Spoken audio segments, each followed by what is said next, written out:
Welcome to Shri Shri food. આજે હું રવાના રસગુલ્લા બનાવીશ। આ રસગુલ્લા કેવી રીતે બનાવી શકાય તે બતાવીશ। અને રવાના રસગુલ્લા બનાવવા એકદમ ઈઝી છે। નોર્મલી આપણે પનીરના રસગુલ્લા તો બનાવતા જ હોઈએ છીએ, તો આજે આપણે રવામાંથી રસગુલ્લા બનાવીએ। તો તેના માટે 1 કપ બારીક સૂજી, 4 કપ દૂધ, ઝીણા કાપેલા બદામ, કાજુ, પિસ્તા, કિસમિસ અને 1 ચમચી માવો। માવાને થોડો શેકીને આ સ્ટફિંગ તૈયાર કરેલું છે।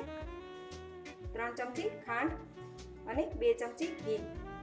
અહીંયા મેં જે બાઉલથી સૂજી લીધી છે એ જ બાઉલથી આપણે 4 બાઉલ દૂધ લીધેલું છે। આપણે જે માપ લઈએ એ જ માપથી આપણે દૂધ લેવાનું છે। અત્યારે મેં આ બાઉલનો યુઝ કરેલો છે। આ 1 બાઉલ સૂજી અને 4 બાઉલ દૂધ। હવે આપણને સુગર સિરપ બનાવવા માટે 1 કપ ખાંડ, 1.5 કપ પાણી અને 3 થી 4 નંગ ઇલાયચી। હવે ગેસ પર કઢાઈ મૂકી તેમાં આપણે દૂધ એડ કરીશું।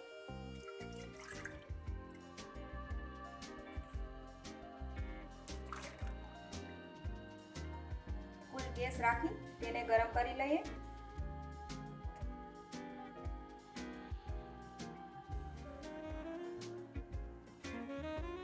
દૂધ ગરમ થઈ ગયું છે, હવે તેમાં આપણે ઘી એડ કરી દઈએ।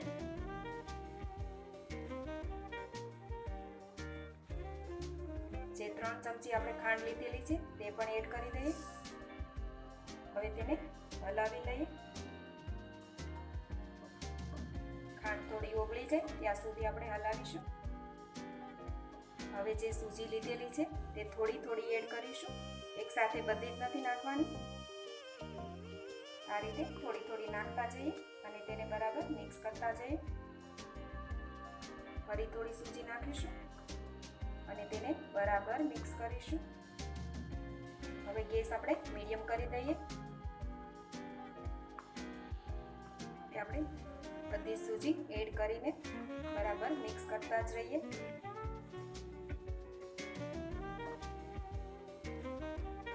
સૂજી આપણી સરસ ફૂલીને તૈયાર થઈ ગઈ છે અને સૂજીના રસગુલ્લા એકદમ સ્પંજી બને છે અને ખાવામાં પણ એકદમ સ્વાદિષ્ટ લાગે છે। આ રીતે તેને સતત હલાવતા જ રહેવું।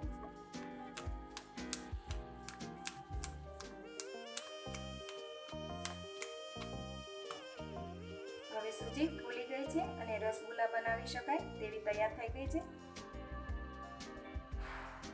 હવે તેને નીચે ઉતારી એક પ્લેટમાં લઈ લઈએ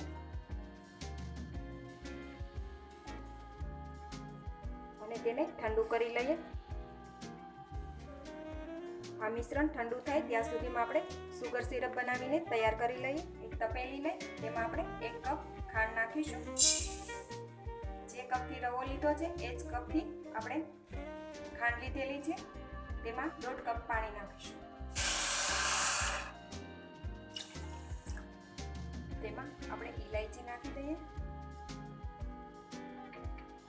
ખાંડ ઓગળે ત્યાં સુધી આપણે ગરમ કરી લઈએ।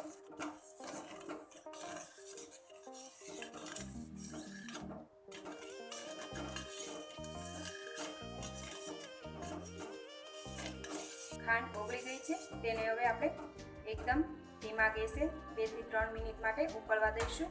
ત્યાં સુધીમાં આપણે સૂજીના રસગુલ્લા બનાવી લઈએ। હવે સૂજી ઠંડી થઈ ગઈ છે, હવે આપણે હાથ પર ઘી લગાવી લઈએ।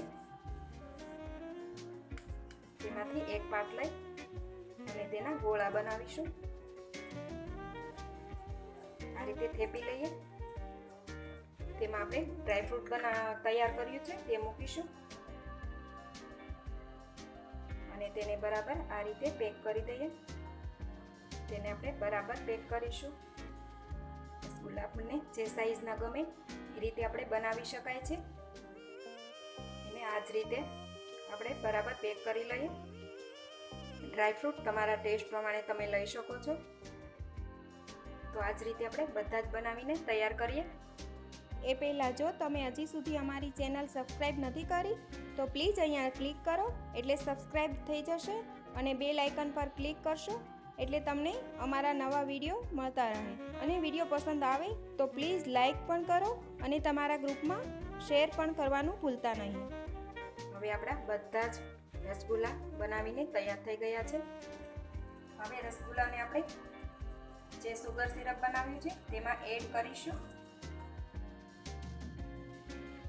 અને તેને 5 મિનિટ સુધી રહેવા દઈએ એટલે એકદમ સ્પંજી થઈ જશે અને સુગર સિરપ પણ તેની અંદર જશે એટલે એકદમથી જ્યુસી રસગુલ્લા તૈયાર થશે. હવે આપણે ગેસ ફૂલ કરી દઈએ અને તેને 5 મિનિટ માટે ઢાંકીને રહેવા દઈએ. હવે આપણે 5 મિનિટ બાદ રસગુલ્લાને એક બાઉલમાં લઈએ. તેના ઉપર આપણે ચાસણી નાખીશું. એના ઉપર આપણે પિસ્તા અને બદામની કતરણ મૂકીશું. હવે જો કેટલા સ્પંજી અને એકદમ ટેસ્ટી બન્યા છે. તો તમે એને બનાવો અને બીજા સાથે શેર કરો. તો ફરી મળીશું એક નવી રેસીપી સાથે.